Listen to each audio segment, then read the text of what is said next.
Jeshi la Polisi kwa kushirikiana na wananchi linaendelea kutekeleza wajibu wake wa msingi wa kulinda raia na mali zao. Katika kipindi cha mwezi Aprili 2026 lilifanya operesheni maalum ya kuzuia, kubaini na kutanzua vitendo vya uhalifu ambapo jumla ya watuhumiwa 101 walikamatwa kwa makosa mbalimbali. Katika operesheni hizo, watuhumiwa 4 walikamatwa kwa tuhuma za mauaji, huku watuhumiwa 8 walikamatwa wakiwa na mali zidhaniwazo kuwa za wizi.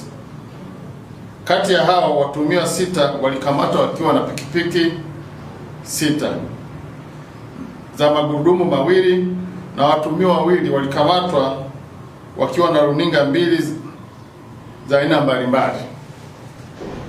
Vilevile watuhumiwa wengine 2 walikamatwa wakiwa na vifaa vya nyumbani ikiwemo redio, spika, kompyuta mpakato aina ya Dell na vifaa vingine ambavyo vinadhaniwa kuwa ni mali za wizi, huku watuhumiwa 5 walikamatwa kwa kosa la wizi wa mafuta ya dizeli lita 260, godoro 1, pikipiki 1 na mzani 1.